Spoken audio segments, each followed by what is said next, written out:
Good evening, everybody. How's it going? Saturday night even, and we have brought on board tonight one of the biggest power thetans there are, Gary Jackson Morehead. Morehead, thank you so much for joining. What How you did you doing? just say? One of the biggest power thetans. You're a power Power, thetan, power like thing. doing the work, activism. Love it. How are Well, you hello, doing, man? Alex, over the pond. Yeah. How's it going? Thank you for joining. Yeah. I just, I've kind of observed through the grapevine of just what other people's, uh, yeah, other people's expressed opinions of this, that, and the other thing, and it's something that had always bugged myself about taking 5 or 10 minutes of, hi, Cubana Chico, from Cuba, which is beautiful. But just going through that, it's cool to say it, but I got to tell you, it's odd. It's like uh, dead air, but not dead air time, and people kind of become bored of it. But I got to say, I want to highlight the fact that it still doesn't remove my inner desire as a human to thank people for being here and saying their comments, because I do see them. I do know the human being and these people involved particularly do like to see that they've been acknowledged for their presence. But if you Yeah, are making a comment in the chat, I'm doing the best I can to see it. And if you throw an entertaining one out there, I'll certainly make mention of it. But I think they can be absolutely. understandable that as much as I want to say hi to all the highs and I'm here. We'll be Um, here forever. yeah, we'll be here forever, and that's Yeah, no disrespect to you expressing no, a hello either. absolutely. So it's hard. Um, It's hard to state that without hopefully not getting a go f yourself, oh no, kind of for thing. sure. Which I don't think will happen. I'm just saying. I just naturally feel driven to say Yeah, hello, like Julie Claire. it's hard. It's Anyways, hard to go through everybody. But I will be starring Miss stuff as we go Buddy along. Jefferson Hawkins F is in the house. Hey, Yo, F buddy. Scientology London. I just wanted to pull this up because F Scientology London won a T-shirt on my stream yesterday, and Oh, I did get your email, so thank you. I'm going to reply with the giveaway link soon. Sorry, I haven't got around to it today. I'm massively behind on my emails, but great to see Jeff Hawkins in the house. How you doing? yeah. Thanks for joining. So today we're going to be talking about security because your experience in that, I mean, I'm sure everyone knows who you are, but do you want to give a very short summary of like why I brought you on board to talk about Scientology security and why you know so much about it? Because you headed up security at the Int base, right? Yes. Between the years of 1979 and 1996. The majority of that time was spent at the international headquarters of Scientology's base out there in Gilman Hot Springs, California, residing near the foothills of the Mount San Jacinto and just north of the city of San Jacinto and Hemet, California. So, just to be more specific, if people ever geographically want to Google Maps and see where it's at and 3D Earth it, you'll get to see the playground that I played on for that entire time from 1982, 1982 until 97 when I left. So Wow. I ran, the last 7 or 8 years I was there, I ran security, helped part of the design and installation and managing and maintenance of the security system to what it initially was installed as and what it transitioned into becoming, which was first designed to keep people out, and then it served two purposes: to not only keep people out, but more importantly, be self-serving to Dave Miscavige's desires to keep people in. And quite honestly, any effort put into making it to button up holes for people easily escaping were at the orders of him and my actions in compliance to his order. So that's That's what one of I'm the here things I was, for. Yeah. And I yeah. come here to these channels. I involve myself on YouTube, nowhere near as often as I would like to. I just live a very busy working life, heavily involved in everyday rat race, if I may say, unfortunately. But you know what? I do live a good, productive life. So it doesn't afford me a lot of time when I get off work. I am beat and I need to get to sleep to start it all over again the next day. So And that's really important. It's like boundaries and priorities, right? You know, some people prioritize YouTube, some people prioritize activism and protesting outside of YouTube, some people prioritize their actual lives. We are real Yeah. people and have lives and jobs outside of this. And you know, you fit in YouTube videos when you can, and that's great. And Well, I'm having privileged to said have. that, I don't turn a blind eye or ear to the listening public out there interested to have shake hands with true facts, the truth from the way I witnessed it of how Scientology came about to be what it is today, and hopefully answer questions to their wonderment of how did Scientology go so far off the rails. Well, I can give you a perspective from having been on that base pretty much every year that I was there, 365, 24/7, and had the free run gamut of involving myself in embracing every base staff member from Miscavige on down to his self-assigned dumpster cleaners, you know. And I chased down over 300 souls and brought them back. Mm. So, you know, I know there's people out there who wonder all the time, and it's the backbone of our efforts here, Alex, if I may step boldly up to the front line and go, that is what all this whole community of SPTV is really about. No matter of what may otherwise come up, ultimately, our goal is to serve the people who come here earnestly listening and wanting to know more information from those that actually know it, not those who assume that they know it or elaborate on something they've heard from someone else as though they make themselves a figure that they know when in fact they don't. You know, there's a strong community here of people who actually walk the walk, and I think our public, our viewing people, helps bring them to resolution to their own navigation through this mental cult trap that we all fell victim of, you know, or even Yeah. those that were never in. They want to understand how did Scientology become so batshit crazy. Well, I got an answer to it from my own Yeah. perspective. So Yeah. there And you how have it. they That's me. and how they can help in the fight as well. You know, how can Yeah, if they every have interest, even if it's somebody yeah. who's under the radar, hopefully it's another day in which they can work closer to finally shaking that stigma of fear off their back that the church has so worked hard at instilling in a lot of people who earnestly showed up at the doorstep of Scientology seeking help, to only then find out that Scientology isn't the help they thought they were getting. It was actually being taken advantage of. So anyways, Yeah, I know that from personal experience. That's what happened to me. You know, we're going to yeah, help you, and this is hope, and this is a yeah, mission, and you know, great, sign me up. And then, you know, I was recruiting people. I thought it was the best thing to do to help increase the level of, you know, living and happiness and all of this in yeah. the world. And now I know, obviously, that that was a lie. But And you know, in the that's what we're doing. meantime, I wanted to let people know that it is a very real reality that even as of today, there are people, including myself, but not limited to myself, who actively work responding to and helping people reaching out looking for genuine help Hmm. and doing the best we can. There's no manual, there's no how to do's. It is just being there for the individual, reaching out, calling in, looking for the help, and me and the person or whoever takes the phone call and the person calling in work hard towards resolution to the problem they're calling in about, you know. Yeah, Whether and they just want to talk or they actually do need physical help, then we do whatever's needed. So that's what I was going to say. The range of help that people need is so vast because there isn't one recovery journey. You have to do this and this and no, then this, and then you're fine. You know, some people need physical help escaping, some yeah, people just need someone to talk to, some people yep, need financial help. And that's the whole thing that this community is all about, is listening to what people need and doing our best to come together to provide that, which I think is really powerful. um, I wanted to just go back to security a little bit, and you talked about how Scientology changed, and you know, you were building these systems to stop people getting in, and it ended up being used to stop people getting out. How, right. like, what were the priorities for you as head of security, and how did they change over time?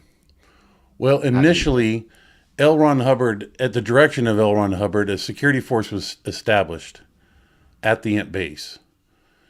And the reason for that, the defining reason in which real serious effort and attitude was applied to that idea or that directive was born through one of the remote or outlying buildings at the property of Gilman Hot Springs.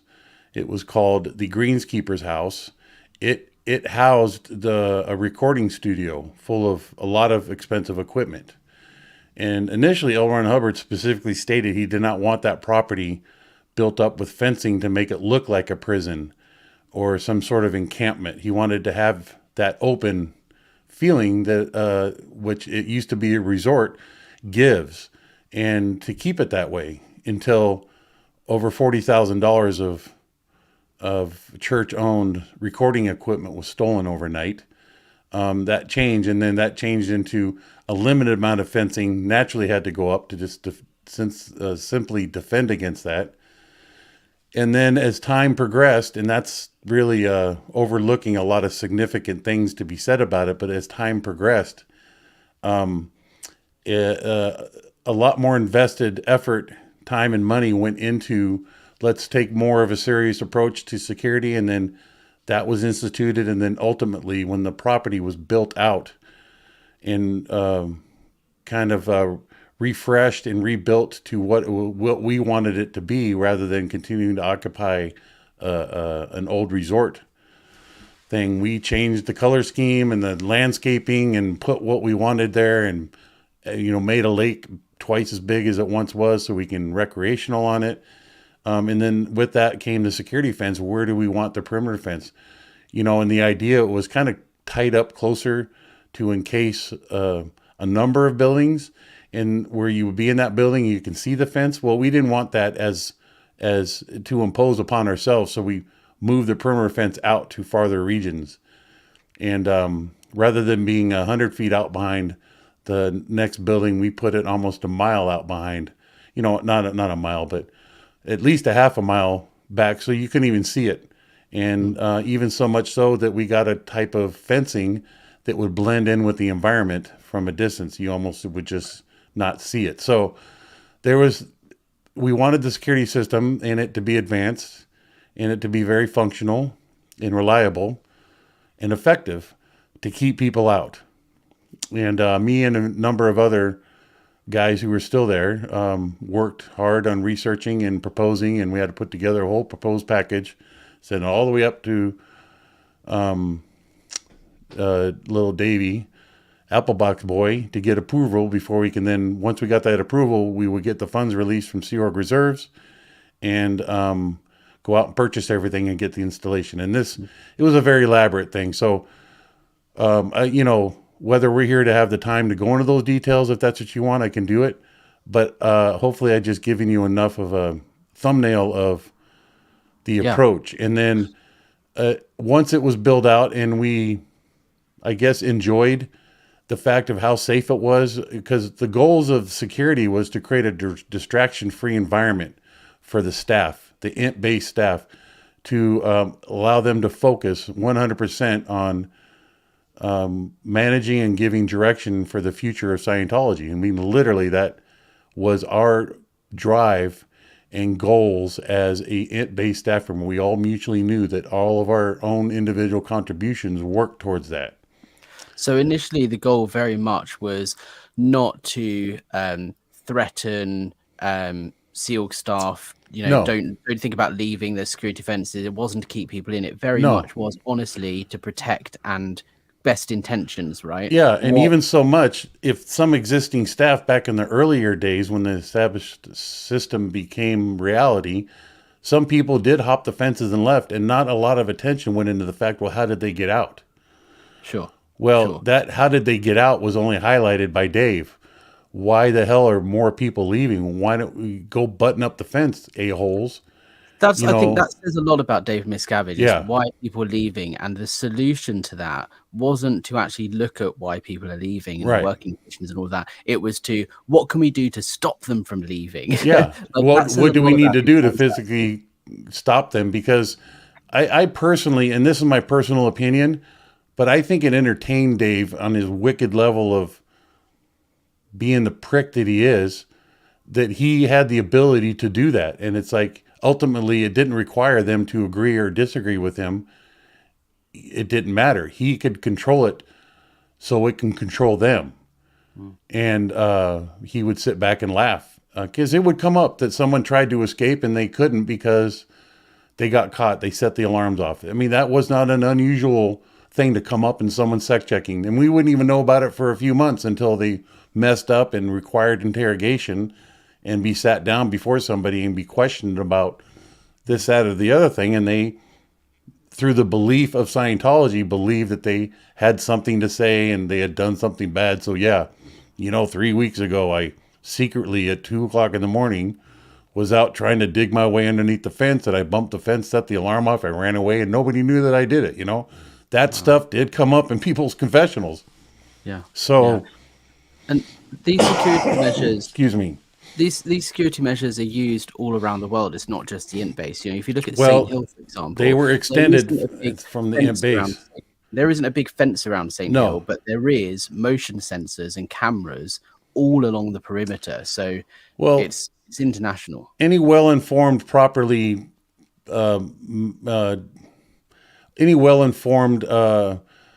person who's responsible for establishing security anywhere in any facility, Scientology or not, is going to take a good look at what they have in front of them.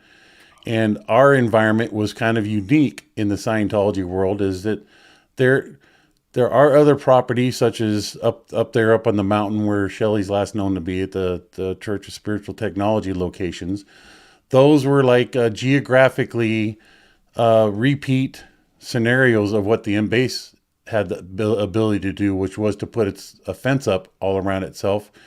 And whereas you can't do that down in Los Angeles around Big Blue Building, what everybody knows to be the Big Blue Building, we know in the inside it's Pac Building, or you can't do it around Clearwater, or you can't do it around the Chicago org or the Tennessee org or the Flag Building. It just they don't have the real estate available to do that. And then also there will be a severe public relations impact occurring just simply by that. So they have to come up with not only achieving the same level of security the INT base has, they just have to figure it out in a different way. And it may just even be what am I trying to say? It just may be offset by having a larger, more active roving security force, such as they probably do at Flag, and down in Pac. They put guards on bikes, and they have many more cameras to offset the lack of ability to put fences up. So they have a room full, and I've seen the rooms, and it's kind of crazy to sit there in front of all those monitors. And that time, it was probably 1/10 of the monitors they have now, or they have multiple locations, because it's kind of crazy. A human cannot watch 1,000 monitors. I mean, just look at Las Vegas as an example. They have multiple viewing rooms, for lack of things to say, but where all those cameras run back to, they got to be somewhere, and they're tied into a recording device to capture the images the cameras are looking at. So, and then also there's further, not only just having a simple camera tied into a recorder, there has to be features. There's features in the security field offered to identify faces that the cameras are looking at, and different film frame rates in which you can capture how much footage and be stored on a hard drive. There's a lot of technical stuff that simply could be put in play, and a lot of that's at play nowadays in a lot of the off-INT base areas, simply because they don't have the ability to put a fence up. So I may be saying more than people are interested in hearing about. Just trying to give you the understanding of the diversity of the security problems in the Scientology. It's not really the Scientology world, meaning your class 5 orgs. You're not going to see this level of security of the class 5 orgs. You're going to see them in the C organizations of Church Scientology International. Internationally, you will see it that way. So.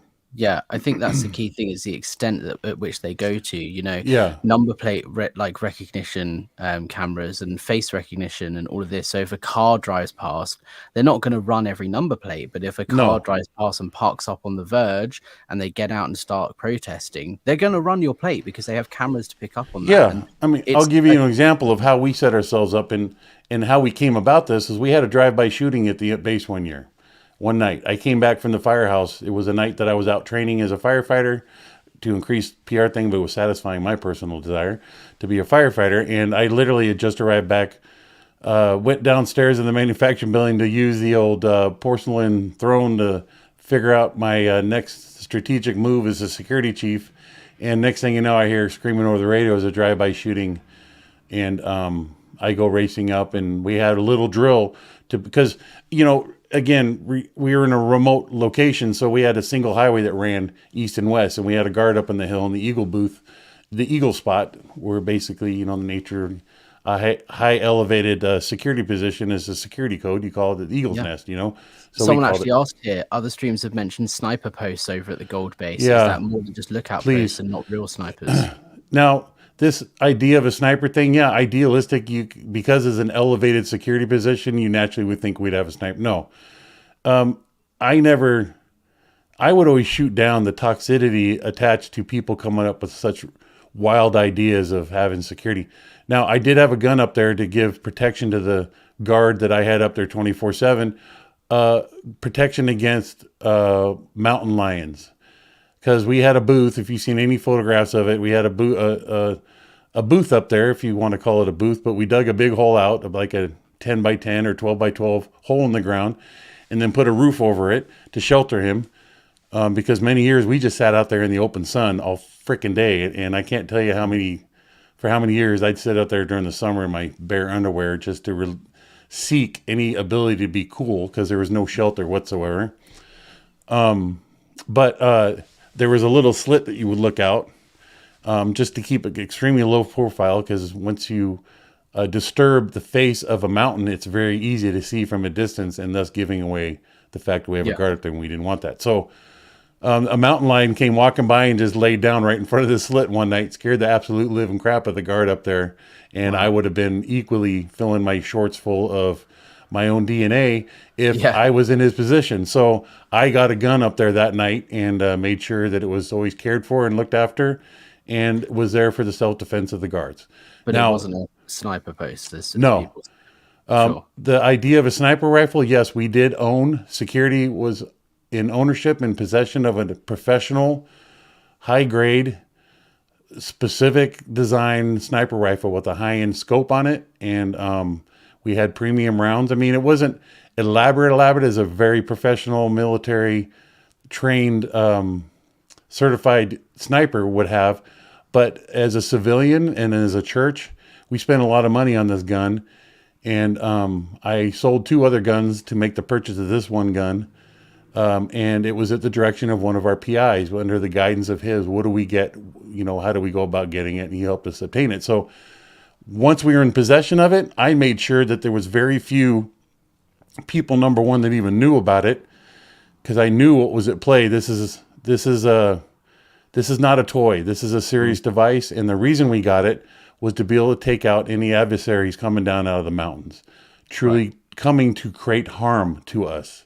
And that's a natural self-defense desire. And it would have been, it's wrong for any entity in that position that would get such attention and possibility of threats to one's life, which it was very real that we had. So we had such a device. And I had it under electronic security system supervision, and only 2 people had keys to it. I had keys to it, and one staff member up in religious technology had it. Because he used to be one of my guards, got promoted up there, and he asked for it, and I was forced by the nature of the chain of command to give it. So, but I also would know if he were to go in there, it would set off my alarm. So I was sure that, but none of my guards had possession of it. And up until I left, I know that was the case. So that Eagle booth was not used as a sniper position. Never, ever, ever. That story grew from what came up in someone's sec check, that they would follow Dave in the scope that I had up there to be able to look down and read basically a book from that position. It was such a powerful scope. And Dave just translated that in that he had me in his crosshairs all the time when he was up there. And that explains why he set the mountain on fire, and he's a criminal, and we need to get rid of him and ruin his life. And that's what happened to him. So I think that I was going to say that the key point here is that there was these security guards we see roving around the pack base in LA. These protesters are filming, and at St. Hill and at events and stuff. They are there to protect the base and protect Scientology, but they're there also to stop people leaving and escaping. And I don't want people to overlook that. These security guards are equally they're challenged on both sides, right? They have to protect Well, Scientology, but also keep people in, right? here's something for everybody to understand. Legally, every security officer in the U.S. has to be in possession of uh, guard card, which is the state, at least in California, there's the state mandated that anybody who by profession performs the duties of a security officer needs to be in possession of a guard card. That guard card is certification that you attended a class on what your legal restrictions and capabilities are as a security officer and what the laws of the land Right. expect of you. And that is simply to observe and report. They make it very clear that you cannot put hands on and you cannot perform in any capacity as a law enforcement officer. But that doesn't stop any security entity to be presenting themselves as a level or just by observation that looks like a cop. So they get away with being able to do that. And that's the nature of it because that creates a better security atmosphere. So internally in the Sea organization, they are the Sea organization's version of the police. Right. What the outside civilian world knows as a police agency, the security officers in any Sea organization are police officers, but having more powers over people as individuals with no legal restrictions, such as even a police officer cannot physically touch somebody unless they are physically a threat to someone else's livelihood. Whereas a security officer, based off of L. Ron Hubbard's teachings, can put their hands on somebody because you're utilizing a technical procedure to control another human being. And it's brainwashed in their mind that they're doing something good and they're only doing this because that is the technology that we utilize as of Scientology, where in fact they're actually assaulting somebody and they have no right to put their hands on somebody and overriding someone's, even the staff member they're putting their hands on, cutting them short of their own rights.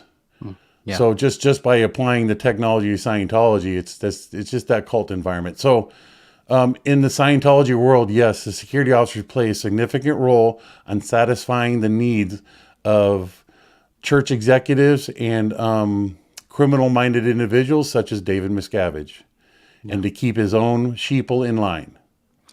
I want to talk a little bit about Miscavige and threats and how security would deal with that as well. So we saw, for example, at the IES event in November when we were holding a protest. By the way, I'm starring loads of comments that you guys are making in the live chat, and we'll get through them at the end. You're not being ignored. I'm starring them. We'll bring them up a bit later on. So when it comes to events like the IES event in November, we had the protest outside St. Hill. We went to Paris last week. Which people should know you and I heavily collaborated on that. Absolutely. Not to say that I'm trying to highlight your strong and excellent efforts out there. We worked together to help navigate. Yeah, like we were looking at what to do and what not to do. Movements and private jets. And, I spoke to Jackson. I was like, hey, what do I need to look out for to protect myself and the protesters? What are we likely to see? How are they going to react? Let's hold it up there just because we know who's watching, Alex. So we don't want to let all of our cats out of the bag. No, but they know we're not stupid. Yeah, we worked together, and Jackson was really helpful in the planning stage. So thank you for that. Yeah, it was really fun, I got to say. And I just feel it was my little part of contribution to your incredible effectiveness over there, and everybody else that followed your direction and joined in that effort. It just goes to show how simple it is to utilize the truth and to deal with the truth and present the truth, and you can't go wrong. So yeah.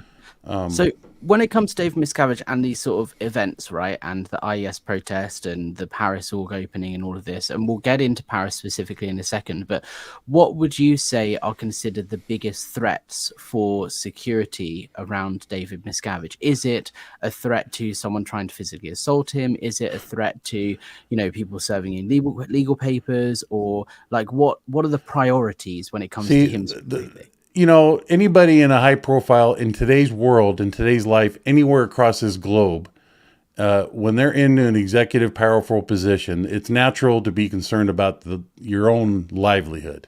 Sure. So it's not wrong for Dave, as the main figurehead of Scientology, to put things into play to guarantee his own waking up the next morning, or being able to take his next poop, or have his next $100 or a $2,000 breakfast, you know, and be able to get his new suit fitted for him. But he takes it to a new level and utilizes it as he basically turns a snack into a 7-course meal in his staff's eyes, to think that anywhere he goes, if the moment his toe crosses that private property line, there's going to be a bullet trying to take the tip of his toe off. To think that it's real, when in fact it's not. Paranoia. But I'm also going to say that you would be stupid to not think that there's somebody out there, at least one crazy wacko, trying to do that. But the Scientology properties are set up to be able to catch such an individual so easily. That threat doesn't exist. Where it does exist is through his travels, and thus the information of where and how he travels are kept tight-lipped. Eventually, his whereabouts become public knowledge just through over the course of a few days. So he has the security of being able to get about without people knowing about it right away. But that information is always available, and I know that he doesn't like people pissing in his cornflakes with that knowledge, but he can't get around that because he has no ability to control the FAA or the information, what the FAA does with the information, or whatever entities does with that information. The people he pays, the Talon Security Company, those are hired heaters. Those are hired ex-professionals that are able to carry concealed weapons throughout the United States and even internationally. And Dave, that started long ago, where he had it transitioned from not only having me and other security officers travel with him, and I didn't do a lot of great traveling. This is just pretty much because it was in the developing stages of how security is going to be dealt with Dave.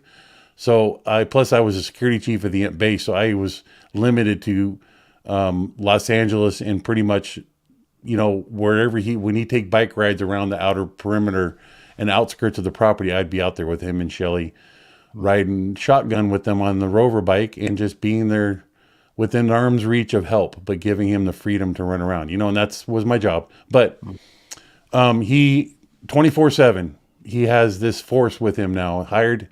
They pay a great deal of money to have alive wherever he's at in the world. He always wants that security to know he can never feel comfortable if he just randomly got in a car, drove and shacked up in a Motel 6 and not be concerned about somebody sitting at it, even though he led nobody with any indications that he was even leaving. He would still believe that there's Martians out there. So, what extent do they go to internationally when he's traveling? So for example, we know that he doesn't fly on commercial jets. He uses Tom Cruise's jet and other people. Would his, you know, Talent Security Company go with him, or would they would go with him, or they'd fly in advance? It would be very similar to a presidential transport, not to the extreme that our president is cared for on travel, such as, you know, armored vehicles and all that being sent in advance and people going ahead. But I tell you, I would go to Flag in advance and have run bugs through his room and all the offices and space he was going to. I'd do bug sweeps, looking for electronic devices.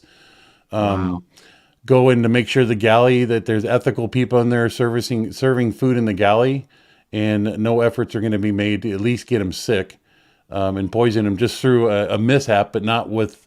I wouldn't go so far as to say I was thinking at the time that somebody was in there actually going to pour poison in his food. I was more or less thinking that there's a competent individual who earnestly wants to give the best service and food possible to the leader of our church, you know. So But I wouldn't say that that's not overlooked now, and that's something of his concern. Probably even to the point it would be crazy to not believe that there's somebody that tastes the food before he eats it, type of extreme. It wouldn't surprise me. I'm not going to say that happens, but you know what? Knowing what Dave turned into and witnessing how he turned into what he is nowadays would not surprise the shit out of me at all. Would he go to the lengths of like having a security guard standing out if he's staying in a hotel or something? Would he have a security guard standing outside? Oh yeah, the door all night, like or if he wanted to go to Vegas, like I witnessed him do often. Sometimes he would just go, and these were in the days where Dave wasn't so concerned about his security that Tom and him would fly to Vegas and go gambling, and then come back, and that would just be him and Tom, and he would kind of ride under the under the cloak of Tom Cruise, and nobody knew who he was until as time went on. More and more media outlets would catch Dave Miscavige in the presence of Tom Cruise, and you know that classic picture of him and Tom sitting there in the Ducati leathers on their Ducatis and looking like two guys with very small penises, I must say. But you know, I just say that humorously because I can. Yeah. No, But you know, when Dave hit that level of exposure and who he's connected to, yeah, life got a lot more serious for him. And he also, it's part of the built out in-house routine to keep track of any threats. Any threats to Scientology, where people will crazily call in or write in or show up at the doorstep saying, I'll be back. And people have done that, and I'm going to take you out, and don't let Miscavige be caught in the open because I will shoot him and kill him. To say that stuff doesn't exist, yeah. So he does take it seriously, and right, wrong, or indifferent in people's opinion, that is a right thing to do for your own survival. But he takes it to the new level because he has the deep pockets and bankroll to throw whatever he wants wherever he wants to have it.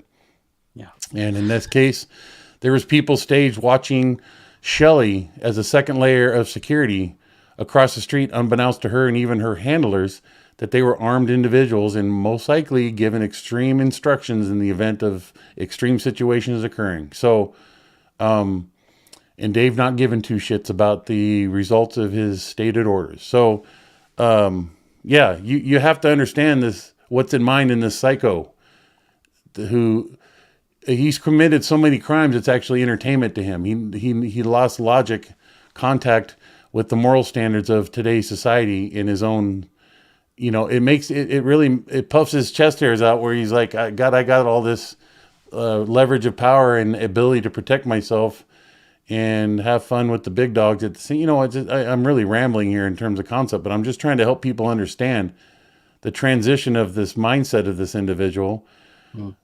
People think it all started with L. Ron Hubbard on how poorly mistreated staff members were. Yes, that's true, but he only went to a certain level, to be honest with you.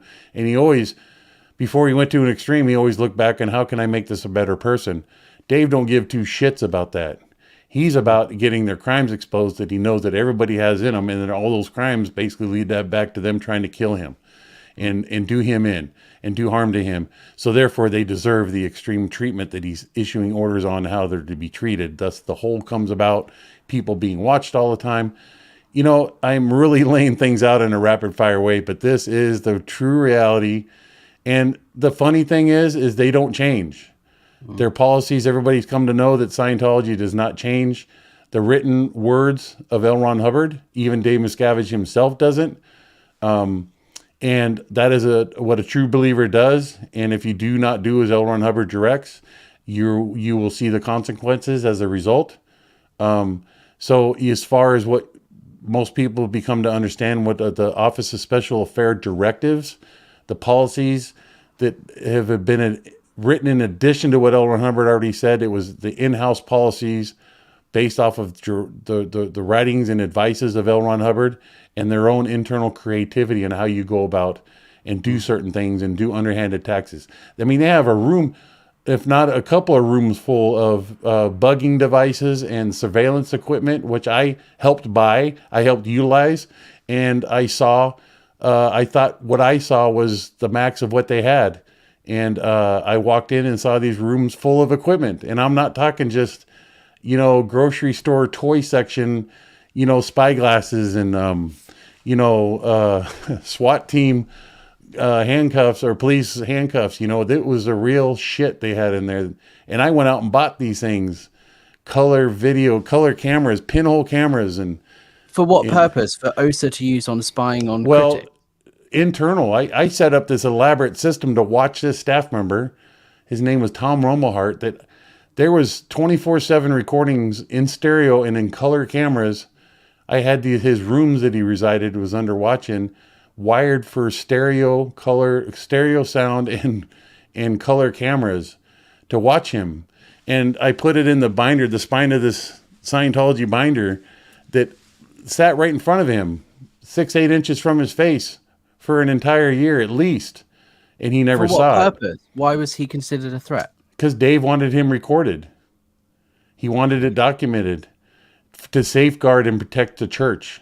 So in case he ever went bat poop crazy, like in his eyes, what Mike Render's become, he didn't want that guy at the time who was being labeled as the most insecure and security threat in the history of Scientology, where he was feeding hard drives from church computer rooms to the outside world, including Dave's emails. So Dave just took extreme measures, and it was pretty fun going with Ben Shaw to these elaborate security spy device places around LA and buying these equipments and just throwing down this gold credit card and walking out with at least $10,000 worth of surveillance equipment that I then got to turn around and spend all night installing. Wow. And then the result I got was like, that's a goddamn Jackson, you did fabulous. And I never got a complaint about what I set up because it was exactly what was wanted. And it provided exactly what was wanting to be provided, which was 24/7 documentation of this criminal guy, this criminal. So, Yeah. that's Mark the shit and that I Janice are in the did. house, by the way. Hi to Mark and Janice on Scientology Sorry. Pitting the Oh, yeah. Hey. How's it going? Hey, people. Would you describe David Miscavige as a coward? Well, ultimately, yes, because if he ever were to be caught out in the naked without the protection of the church behind him, he wouldn't know what to do with himself. And yes, a coward, I can say, is only defined by his actions of to the levels of security that he goes through to basically ultimately protect the fact that he is a coward. When it comes down, because he won't be able to defend himself in prison, he won't be able to physically defend himself from people who want to create harm on him. He wouldn't be able to defend himself through a conversation of somebody challenging him on one of his stated actions or activities or orders. His idea is to put people between him and these adversaries in his imagined world and let them be the ones to answer. But yet these people are also there to execute his very vicious, evil word and actions, where he gets off on being able to create misery to someone's soul. It's one thing to assign and see to it that they're cleaning dumpsters with the toothbrush in the hot burning desert sun. It's another. His desire is the misery. It sets in on that individual. I'm hoping this all makes sense because It absolutely does. I'm no psychology, professional in any way. All I can do is say, this guy is very evil. And he's figured out the way in which to get to somebody to really mess them up. Yeah, And he's entertained by it. Because the day which we all were assigned misery one day because of a natural disaster that happened, after sitting there and berating everybody, and I'm talking visceral, the worst language a human being can muster up about saying about another human being, you effing frickin' bastard pieces of shits. He turned around and went up and played Nintendo up in the officer's lounge. Like he didn't even have the impact of himself about, did I just do that? And kind of go work off the high of this thing that he just did to 700 people and just changed their lives forever. And he had the balls just to go right up and go play a game of Nintendo. And that was how he got his rocks off. So I think that brings us perfectly actually to what to the Paris topic, right? And let me not pitch, but I'm going to explain my theory first, and then I want to ask your thoughts on it, right? So you've painted this perfect picture of Dave Miscavige's priorities. He's a coward. He's scared. He's a bully. He's got a big ego, and his drive is to scare and intimidate people. And he's thinking of himself first. And so, with that all in mind, here's my theory. I was in Paris for the opening of the Ideologue last week, and I'm pretty sure Miscavige wasn't there. If you look at the press release, they've put pictures of him speaking at the auditorium. So he was present at the building, but I believe he was there a week before because the American OSAS security that we saw at the IS protest weren't there. There are a couple of other indicators. I believe what Miscavige did was fly on Tom Cruise's jet the week before from the UK over to France, did an inspection of the building, delivered a speech to the whales that was recorded, and then it was played at the event, the opening event on the 6th of April. Now, why do I believe this? Because France have convicted Scientology of fraud on more than one occasion. L. Ron Hubbard was actually sentenced to prison time because of the fraud, but he never served because he left the country before he could end up in prison. But France are known as a pretty anti-Scientology country, and although there aren't any outstanding threats against Miscavige legally, like there's no court cases in France that I'm aware of, it's definitely a place where he wouldn't want to spend time and have people aware that he was going to be there ahead of time. But he's hyped up the Paris org so much that people would question it if he wasn't there. So my belief is that he flew under the radar so that it reduced the threat. He ticked the box of proving to Scientologists that he was involved in the opening, but he reduced the threat level of people knowing he was there on the day. I want to show, I did this article on my blog. Well, to quickly answer why you bring that up, first of all, I do want to say, and this, I'm not saying this legally to cover my ass for any reason, but to our listeners, positive or negative listeners, I haven't been at the base since 1997, which is a significant amount of time. But as anybody who follows this wicked world of ours that we're all here commonly a part of, listening or contributing to, one thing that's is a fact that the church doesn't change. So my expressed opinion or input about an answer that you're looking for, Alex, is an educated opinion or guess. Oh, absolutely. And the same with this. This is just a theory. And it's not even a theory, because I wouldn't tell you something if I didn't believe it myself. And my belief is based off of what I saw and what I know. And I just think that's important for people to understand, this community, that somehow this environment is kind of someone's calling me, but I'm not going to be able to answer that. Somehow we got lost in what information that you're going to take as truth in this little community of ours. And I think I just want to highlight the importance of it, in that whoever talks about whatever they talk about, they have to be honest and truthful on what they're saying, because I could simply say something to sensationalize some aspect of my involvement or my believed involvement in something. I can only answer your questions, and anybody listening or asking in,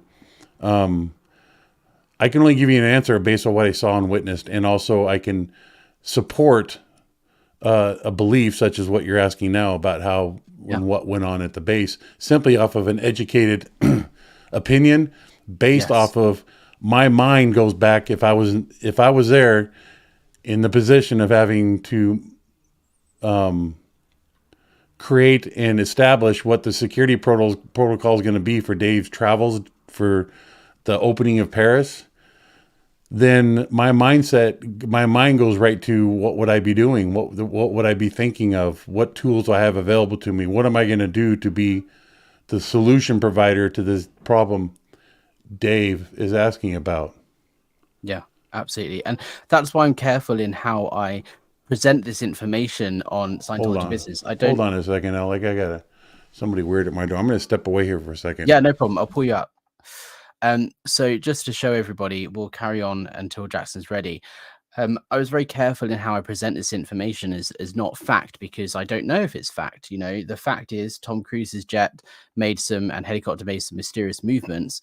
And I present this as, okay, this is what the fact is, and this is what I think it means, but I might be completely wrong. So this article, I haven't added it to the description, but I will add the link. This was around, this was just before the Paris opening, which is the 6th of April. The week before, 30th of March, Tom Cruise's private jet flew from Biggin Hill, which is a private airport in the UK, flew over to Paris, and it stayed in Paris for about 6 hours and then flew back. Now, we don't know if Miscavige is actually on this plane, but we know that he does fly in Tom Cruise's jet regularly. Jackson, are you ready for me to put you back in? Yeah. Welcome back. Yeah, I was just helping somebody who needed some water.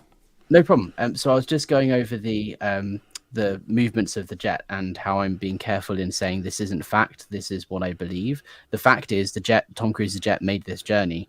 And I think that indicates Miscavige was there, but we don't know. And he spent 6 hours in Paris before flying back, which is the perfect amount of time for him. It lines up with the theory that he recorded something that was then played a week later at the opening. Then also couple in the helicopter movements. The next day, 31st of March, Tom Cruise's helicopter made some interesting movements. Now, Tom Cruise's helicopter hasn't gone to St. Hill since November, the IES event. So I don't see why he would go to St. Hill on this particular day if he wasn't potentially with Miscavige, and he took the scenic route through central London. He dropped off at a golf course for a little while.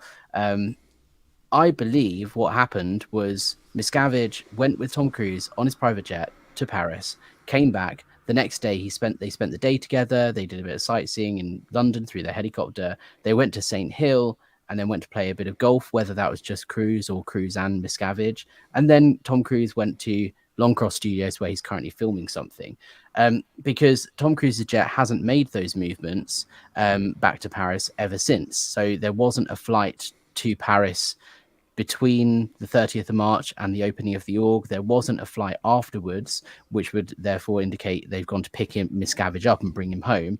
So, which we would expect to see if he was there on the 6th. But these are the movements, and what are your thoughts, Jackson, on the theory? Well, first of all, you and I have talked about this for a while, and I first want to highlight to our listening public that Alex, you're a fine example who put some passion into doing some homework based off of the best factual knowledge we can work with. You're taking advantage of information that's available to the public out there, such as following the flight paths of registered aircraft, whether it's fixed wing or a rotary wing, such as a helicopter. You discovered that there's an ability to do so, and so you took advantage of it. And again, peeing in Dave's cornflakes. And to the depth in which we've discussed this, but I just want people to understand that through Alex's research, he collaborated with the best sources of information, me being one of them. I'm not trying to go, hey, I'm the best source of information. I'm just saying, relying on people who actually have a better level of likable knowledge than somebody else, thus producing such a result, because that's an incredible amount of documentation going on there that does bring up 101 different questions in terms of our conclusive ideas of understanding what was at play. It's a true assumption at this point, but it does align with an educated opinion or an educated guess of historically, and knowing Dave's entertaining, elaborate ideas, self-satisfying ideas, such as from past experience when he was initially doing these IS events, what was it, the maiden voyage events aboard the free ones. Very little time was spent of his actually involved in the event. A majority of his time there was spent entertaining himself, scuba diving, and yada, yada, yadas, and spending church money, and the IS affording him expensive trips. And when he would go to the IS at St. Hill, most of his time was spent shopping and taking jaunts up to Ireland and so on and so forth. So you're demonstrating a lot of these where the aircraft went. It aligns with what I know and what others know and believe about the habits of Dave Miscavige. And I think I was just going to say one question I do have, though, and this is perhaps the hole in my theory is there isn't currently an outstanding overt threat to Miscavige being in France. Like, he's not currently wanted. There's not a warrant that I'm aware of out for his arrest. So he might be scared of France because of their history of being anti-Scientology, but it's not like he needs to avoid that being there in person in case he's going to be arrested or whatever. Do you think that do you think it's down to Miscavige genuinely just being scared and worried that something might happen and trying to avoid it? Or do you and when think the threats truly don't I'm sorry, this slight delay, we tend to step it's in fine. each other's Oh, toes. yeah, I was just going to say, like, there could not actually really be a threat because there isn't anything outstanding. No. Well, he keeps the facade up to keep his personal jollies high. You know what I mean? If he were to acknowledge the fact that these things ebb and flow, he can only go do certain things under certain conditions. When the threats exist, he can't be as exposed to the public access, or the public having so much access to him, if that makes sense. Whereas when his established intelligence lines that he pays a lot of money to have in play, verifies that there is no threat or there is a threat, that's what dictates Dave's actions. And I'll give an example, such as you were probably on their radar.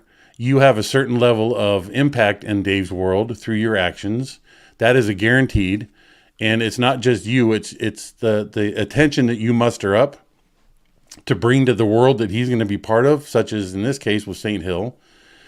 And then what can grow from that, he then builds a defense against. And that's where you see people coming from Los Angeles, from the OSA office, the Office of Special Affairs, to run and manage the United Kingdom Office of Special Affairs, because Dave has more trust and believe in them. Those people in LA are more capable than the people in the UK. And sometimes he'll rarely run across somebody in the UK, which he had a favorite OSA staff out in the UK that he would even at times perch up above Mike Rinder when Mike Rinder was there, and he would openly degrade Mike. Graham Wilson or Janet DeVoe? I don't know. I just remember Mike telling me the story about it, and that was just classic Dave move. But so in terms of the level of execution and plan that would be at play would be based off of his intelligence and who's going to be there. And in this case, it makes total sense that he showed up to Paris a week in advance. He had to get something on tape as though he was there. He can't avoid that. And believe it or not, we've actually reshot scenes in the film studios back at the base as though we were at one place. An example of this would have been when Scientology involved itself in promoting Battlefield Earth. It was at a modern day Woodstock, which was out nearby in San Bernardino, and somebody screwed up the shoot of that. So to get those promotional shots that we went there to do, but were failed to be gotten, we recreated the US Festival, which is what it was called at the time, in the Cine studio, and everybody got dressed up in bikinis and all that. That was an elaborate effort just to get promotional shots for Battlefield Earth. Wow. But the whole base was involved, and we were involved for days and hours, all hours a night. So that would just be an example of the elaborate direction that he would give to his minions to get this done. So in this case, you are right. You're right to believe this. The most likely scenarios: playing golf, went here, went there, showing that flight path. Where did that flight path take the helicopter? What's at those locations the helicopter flew to, landed, spent an hour or two there? And the fact that we have access to that information gives us a better ability to predict and shake hands with the never changing Dave Miscavige. It's just, he's always being a criminal, using hard-earned money happily donated to the church, to then turn around and use it as play money or protection money, not to go to the cause that these front groups that the church has established, that they make them pay for out of their own pockets, but the IAS does not give money out of their quote-unquote war chest to support. So it's all money spent on high-end attorneys to protect Dave, ultimately, and that's where a majority of that money goes to, and that protection includes PIs, equipment, high-end attorneys, retaining costs for Talon Security Agency to be 70% of their income, and the use of their employment force to protect Dave Miscavige wherever he goes. Yeah. And that's just the way Dave works, my friends. And call me a liar, Osa. Come sue me, take me to court. I know it'll never happen because I speak the truth.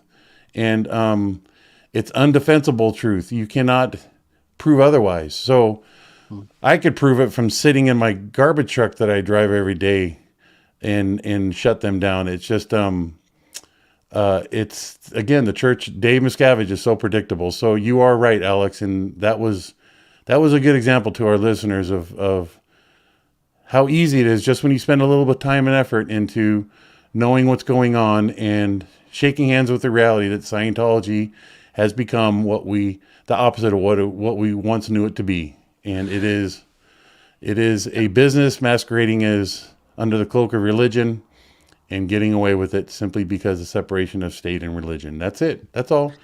And we can see also another piece of evidence about Miscavige's priorities and concerns. Where we look at the November IES protest, there was one time Janet Laveau, who's the commanding officer of OSA here in the UK, the security on the gate were telling her to calm down and had to tell her to leave for a minute because she was getting really angry and upset. And the security, who are a private firm that were quite fair and they were quite nice to us, and they were quite friendly, and they told me that Miscavige was on the phone to Janet, yelling and screaming at her down the phone, saying, "Why haven't you shut these protesters down? You need to get them away."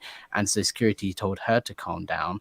And then the second thing is, on the same weekend, they opened this new building, the Qual building, qualifications, and there wasn't really any way they could block off a view from the road, and they certainly weren't expecting us. And we were there shouting and chanting, and they couldn't really do anything about it. And I heard from an insider that actually Miscavige was meant to open the building and was there about to walk up on the stage, and then heard us shouting from the side of the road. And at that point, he chickened out and sent Aaron Banks in his place to open the building. Which just shows Miscavige is terrified of being embarrassed or interrupted by protesters. And I both imagine, of those. And he knows that I'm behind that, obviously. And I can imagine that all played a part in his decisions when it came to going to Paris, right? Because he knew that I was going to be there. He knew there was going to be a protest. And so maybe flying a week before protects him from the possibility of being embarrassed at the opening event. What do you think? Well, I think you hit the nail on the head. Whether we're exact, what we do know is we don't know. Yes. But based off of, hindsight's always 20/20. So the more we look at it, the easier it is to see what's at play, especially with the results of both sides of the coin. I can honestly tell you that your actions and that group's actions that attended that protest were not predicted fully by the staff, and thus most likely Dave did chew up that OSA representative because he was upset and getting in the way of his little dog and pony show that he was putting on to the big donors to collect more money, because that really harms his income flow. And that's all he's there for, is to glad hand everybody and get them to pony up money and put them in a position of they have to do it, otherwise they know they're going to get in trouble. But it's with the smile on his face.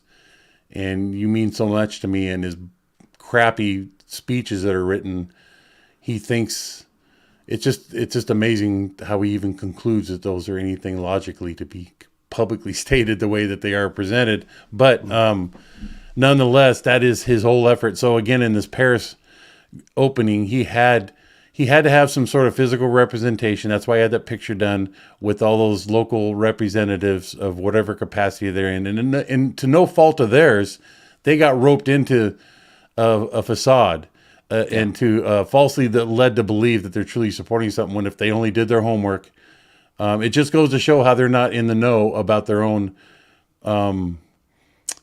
field that they themselves are involved in, whether it's religious freedom representative or whoever these people were.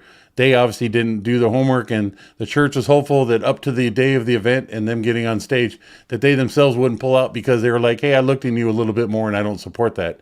They were always probably just a step away from, they probably had other dignitaries lined up that fell through because they did their homework and said, F you, I'm not coming. And so, especially in France. Like and Scientology is hated in that's the France. humorous thing, that you sit there and you wonder, it's like, why would this guy be invited by the church?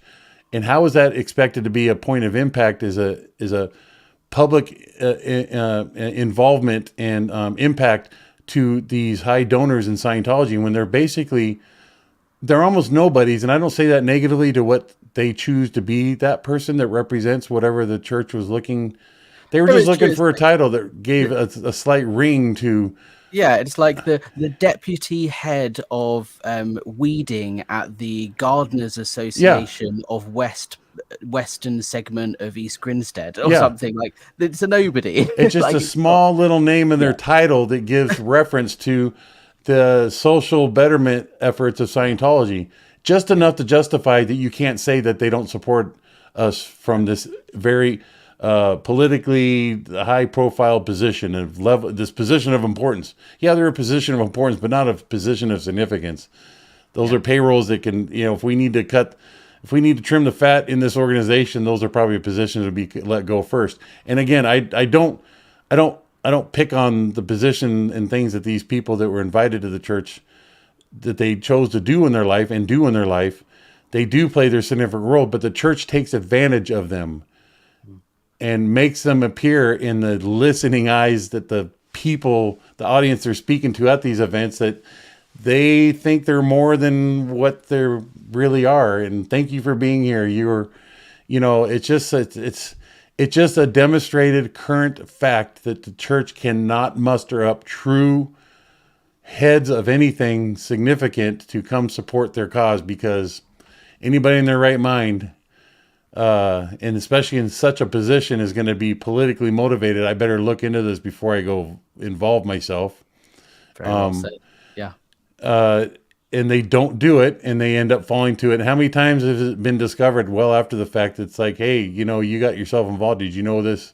This is what you in essence were supporting. They're like, oh my God, retract, back up, beep, beep, beep. And that's after the fact, and they can't undo what's already been done, but they do whatever they can to undo what still resides as documentation that they were there and supported it.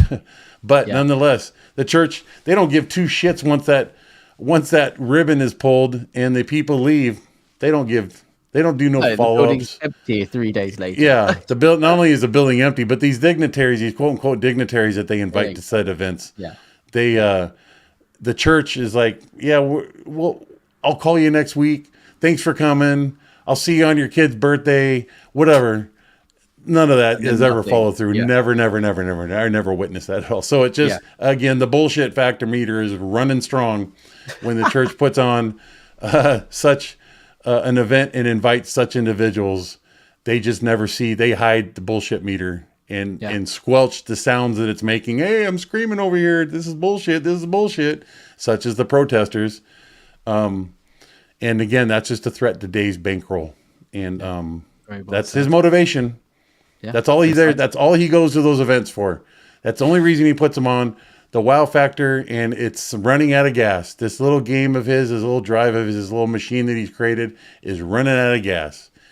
And the siphon tube keeps surfacing and sucking air and falling below the level and catching gas, and the engine runs for a while, and then the bumps in the road, it pops out of the supply of gas, starts sucking air, and the machine starts slowing down, and Dave scrambles to get people to get that fuel supply going strong, to keep the game going. Yeah. Oh yeah. No, the ship's already sunk. It's at the bottom, but Dave has built at the bottom of the deep ocean that the ship sunk in this bubble around it to make it look as though there's paradise, that lies off the stern or bow of this boat, and everything's pretty, but they're 10,000 leagues down below the surface of the water, Yeah. So well said. Well, look, Jackson, we're over an hour, so do you want to do some Q&A? Let's get through some of these questions. I would love to, whatever you've captured. Alrighty. So Jeff Hawkins here, the lake, he's talking about the int base here. The lake was supposed to be for recreation, but it was full of leeches, and its only regular use it got was throwing people in as punishment. Yeah. Right. Yeah, I think we may have used it once or twice for our annual yearly anniversary of the Sea Organization. And people were finding that the more time you spend in it, the more leeches attached to you. And I don't think that they knew how to control the leeches. So, Yeah. Absolutely. All right. Next one. Love it. This isn't a question, it's a comment, but comment for both of you. That's a great point. David Miscavige didn't care why people were trying to leave, only how to keep them from leaving. That's yes, sad. that's right. Yeah. Yeah. That is so true. Love it. Fluffy Wicket said, hi all from a rainy afternoon in LA. Great to see Gary live. Haven't seen him online in a while. Good to see you here. Thank you. Well, you're welcome, Fluffy Wickets. Yeah. Fluffy Wicket's also got a question. How does Scientology have access to run license plates? Well, Fluffy Wickets, as Scientology does, you too have the ability to have access to run license plates. As long as you got money, you can obtain that information. There's plenty of stuff, right? There's many private investigators in there you can go to. They have their own connections, and the right price will get you the right information. Money talks, unfortunately. Yep. That's that is truly how it happens. Yeah. I used to get it, believe it or not, is back in the day before technology became what it is today, police scanners were a great tool in that I could have an officer request to come out to my security booth, take a report on something. I would sit there and watch him call in the information over his radio, and I'd listen to the response back to the dispatcher and get the address and the person's name of who just drove by based off the license plate I gave them. And then I'd go out and pay a visit to their house. It was that quick and easy for me. But today's technology keeps that information secure. But that's just a way to show you, Wow. It's crazy. The solutions I came up to the problems I was demanded to solve. So, Judy Claire, I'm interested to hear everything that you've got to say on this subject of security, Jackson. You're very open and honest. Well, thank you, Julie. I try to do my best, and all I can guarantee you is my heart is driven to give you the best truthful answer to any question given to me. Yeah, precisely. Juliana Bittencourt, thank you for being a channel member for 10 months. Thank you both for continually exposing the cult. Well, you're welcome, Juliana. You're a sweet gal from, I think, what is it? I want to say Colombia. Is it Colombia? She's Argentina, I think. Argentina, yes. Argentina. Messi's hometown, right? Yeah. Exactly. Great talent comes from that geographic. Absolutely. And some hot ladies, I might say, but I'll just say that. Fluffy Wickets has another one here. This is where you're talking about scanning for bugs ahead of Miscavige arriving at Flag. Has a bug ever been found? Yeah, I knew of one that we found in, that's how we got into the shutting down. But a Xerox machines back in the day used to retain, just by their natural design, the last 5 or 6 pages that you would Xerox. And so we had repairmen that would come in and capture that information, quote unquote, repairmen. They would come in and capture that information. It was just 5, whatever was last Xerox. It wasn't much information, but yeah, that could be considered a bug. An actual electronic device, I never myself caught one. I did train on identifying them and saw the ability to recognize them, and the equipment that I used, we never located one. And I attribute to that because we had such good security established to keep that environment safe for our dear leader. Kind of proved that the technology they would use to verify it just verified my effectiveness. So there we go. Whether the equipment was properly tuned to identify a bug, I really couldn't answer that. But I had different redundant checking abilities to cross-check, and verify that there's no bugs in places. So yeah. Alrighty. I know cars were actually bugged. Yes. Wow. Scientology London, I'm amazed Scientology hasn't actually bought their own jet. Now, my theory on this is because if Scientology had their own jet, it would be very easy to track Miscavige because he would always be in that jet. Whereas that wouldn't be the reason they would not have it. Cruise's jet, but there's always a suspicion. He could use multiple different people's jets, so there's never any proof of where he is. But let's go deep on that concept, Alec. If the church were to buy a jet, the only person I have access to would be Dave Miscavige and Dave Miscavige only. Yeah. Any person in the right mind that would invest such a fine piece of equipment, it takes money to keep that thing going. Not only do you need to keep FAA standard regulations met on safety standards with inspections, it's a high price tag just to own an aircraft. It don't matter its size. It could be a single engine aircraft. It could be a 747. There is a price tag. It does not sit there and is ready to hit the start button and fly at any given time. Before anything flies in the air, it has to go through a whole massive amount of I almost said It's checks, not, safety checks. but it's not as though Scientology don't have that money. Well, Alex, you also need to understand, I mean, those things, that in itself, that's a hefty purchase of, Millions. tens to hundreds of millions of dollars. Every And, year as well in upkeep. and then in every year in upkeep, and anybody who rightfully owns one of those, just as Scientology is smart with obtaining real estate and living and having liquid assets in real estate, what we can do with all this money, that doesn't play out when you own aircraft. And I also witnessed this firsthand with Craig Jensen's aircraft, because I saw what he did to maintain possession of his own aircraft, and he rented it out all the time. When Craig wasn't using it, it was in the air flying some celebrity around. And that is how you keep up on it, because not only with the aircraft maintenance, you have to pay for a flight crew, to and fro. You have to have and maintain the flight crew's stated safety regulations of having enough rest, and they can have only so much time in the air before they have to rest and be down, and it doesn't fit Dave's schedule, and it's a whole mess of headaches. So the best thing to do is you typically lease one and you pay for the service that someone else is taking care of all those issues, and you just have it at your beckoning call. So in Dave's case, he has whales at his beckoning call that he can call upon and get, who have offered up by intimidation, more or less, that Dave would, hey, that'd be kind of you if I could use your jet once. Oh, yes, sir. You can use it anytime you like. I'll make it available to you, And they would make it available to him, from Craig's to Travolta's to Cruises, the people that have the ability to own such a thing and willing to dump that kind of money in it. So, yes. And also consider if Scientology had their own jet, you're talking about hiring it out. That's something very common with private jets, is you hire it out and charter it. Yep. Who would charter a jet from the Church of Scientology And nowadays? they would have zero people. security on the reliability of it being a secure thing to travel in, because this was just loaded through a bunch of crackheads who took an excursion to have breakfast in Paris that morning with their buddies from Entourage. And, and then it comes back and lands and they clean it up and there's bugs galore in it. Then he's got to spend all that time and effort to have a secure environment. He just can't have what he wants through ownership of an aircraft. It's just... And again, I could be wrong. Dave may be hitting a whole nother level, and it's like, fuck it. Half of Scientology's bank, deep pockets will go into supporting this aircraft to be my own. There's no documented effort of it. You would find it. You could do your search, Alex, under the FCC, what aircraft is owned by who, and the church would never, it would all be purchased through another name and have layers of businesses attached to it to not show. Even But Tom Cruise's jets, like, that took a lot of work because it's owned by a company. It's owned by a company that's owned by, So Tom himself doesn't own it. He's just got a major bankroll part of it. Yeah, precisely. So that's just evidence right there. Marla Dillard question: what is... Plus, I don't think it will look good in the eyes of the IRS by you, mind you. Yeah, that's true. That's very true.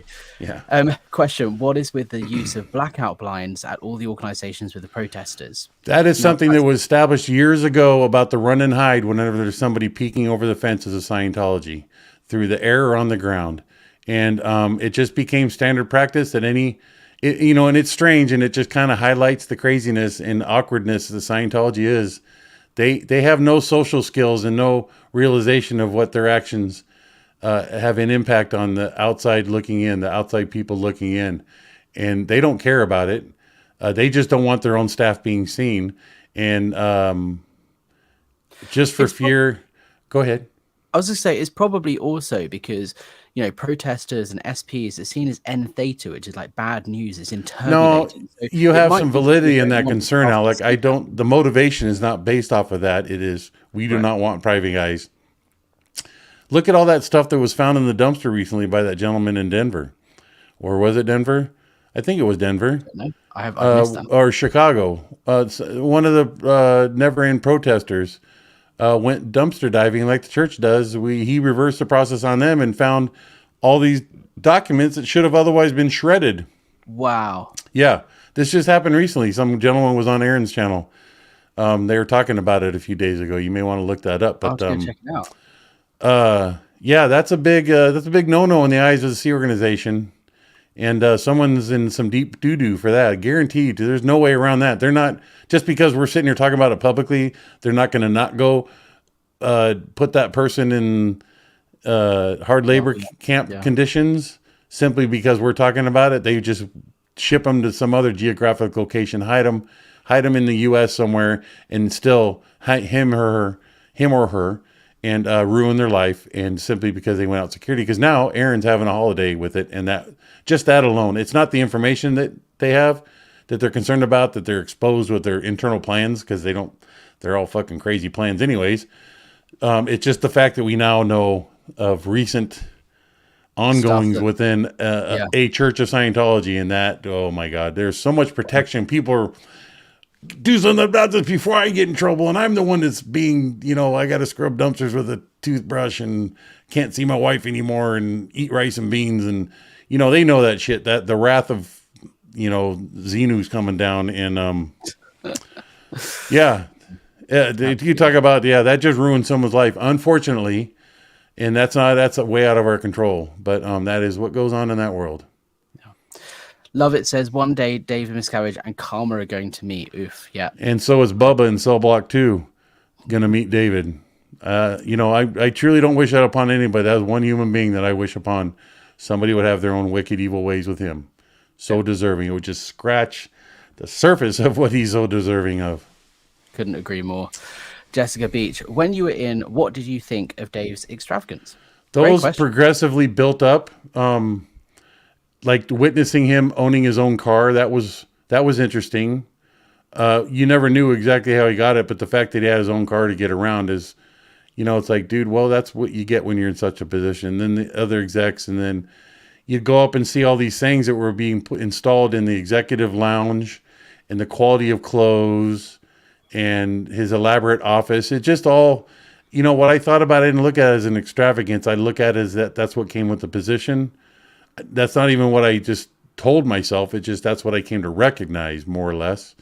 And I never took it as he was taking advantage of anything until after I left and saw what levels he took it to. Now, I will say that I did witness the transition from him him taking over L. Ron Hubbard spaces that were otherwise off out of bounds for anybody to go in except for the cleaners and the specific crew looking after to maintain L. Ron Hubbard's personal space. Dave eventually set it up where he took over L. Ron Hubbard's laundry cleaning line and utilized the equipment that was there exclusively. Now, internally in Scientology, that's a no-no.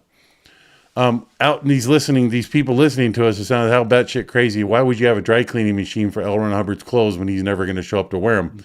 But it was just keeping on that image and belief that L. Ron Hubbard's coming back. So they would keep his clothes clean at any given time. So if he decided to wear these beige brown polyester pants and the high shoots and that vest and that hat and his, what do they call it? The cravat. No, cravat or ascot. Yeah, an ascot. Yeah. Yeah. There was always a clean one available in whatever color he chose. So that was the standard in which we would maintain it. So it maintained the L. Ron Hubbard coming back. So Dave started taking possession and occupying L. Ron Hubbard's personal space to be used by himself. Even so much that he moved L. Ron Hubbard's space.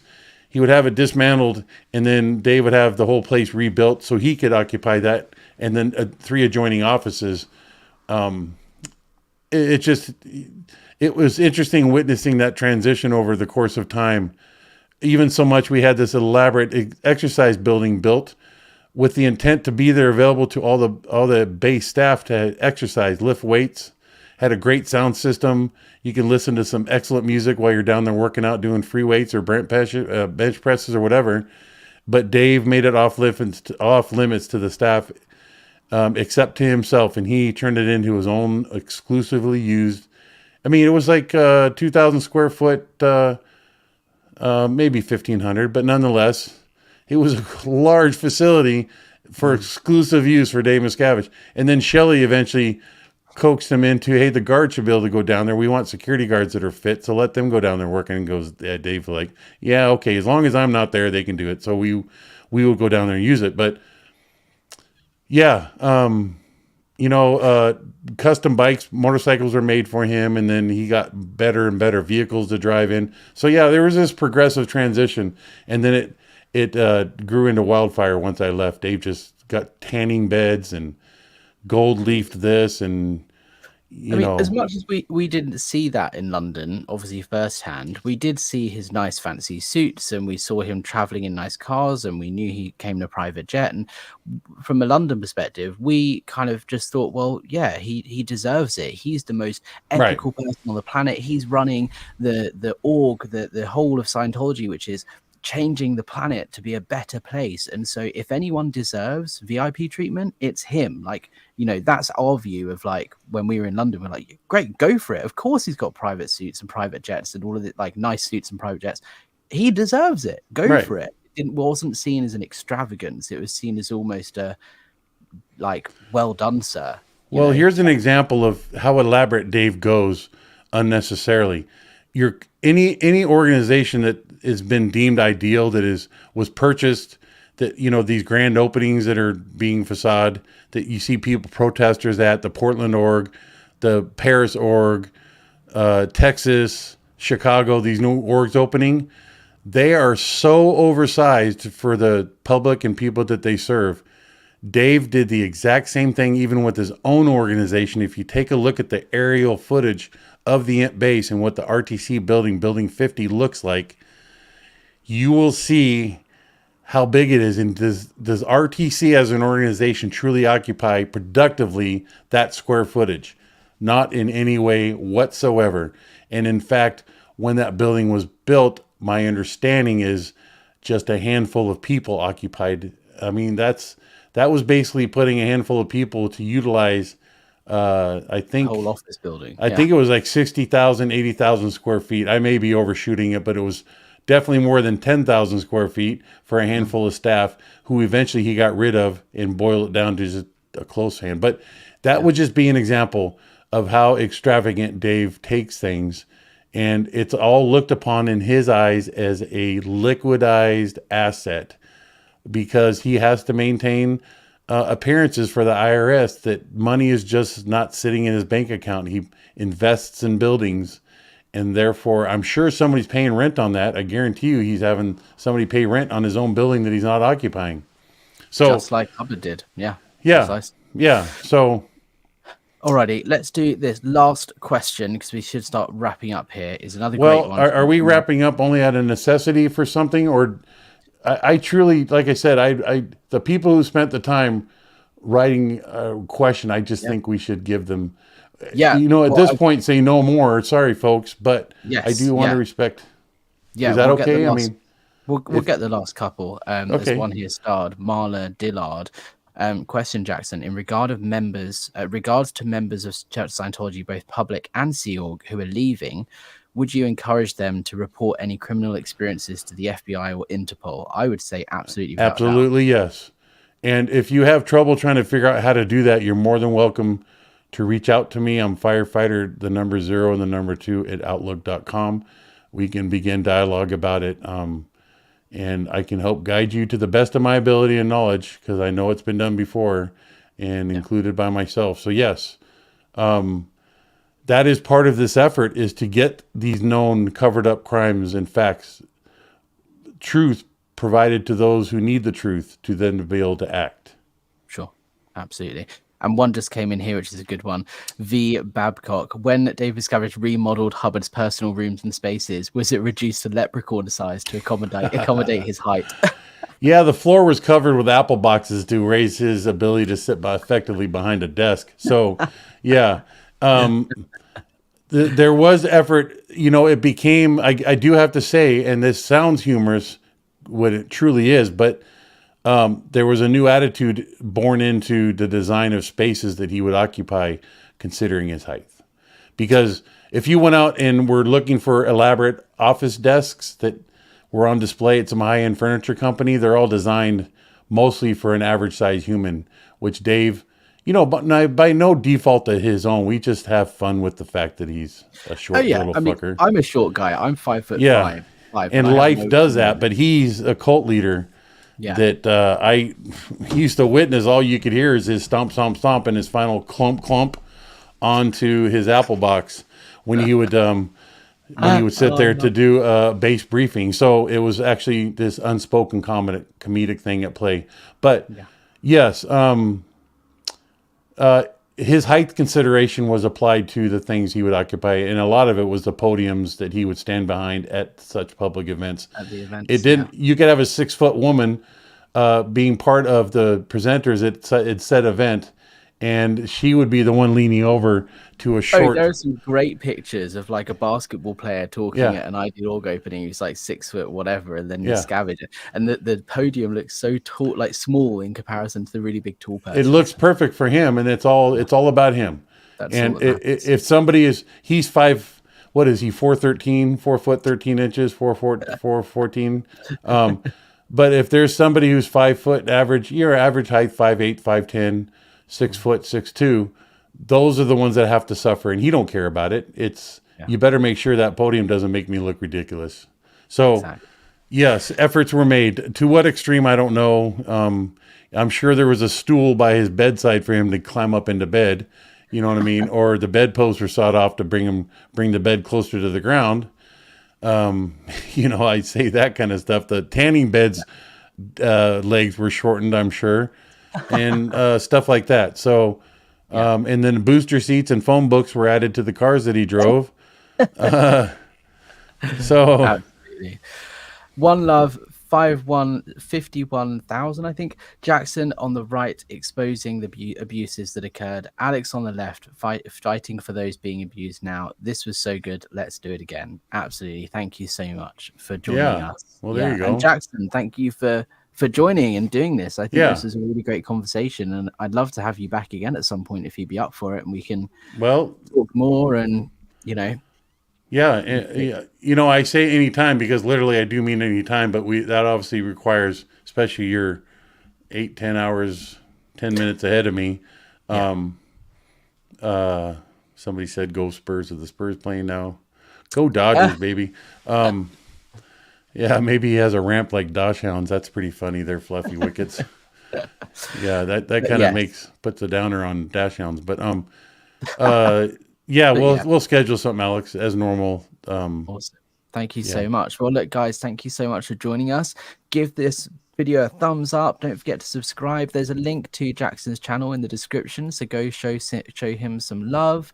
If you want to support the channel, you can buy me a coffee in the link down below. Jackson, do you have coffees or anything set up, or I don't know if you No, do. Alex, I have no interest in drawing any level of monetary value out of It's fine. my involvement here. So I don't have that set up.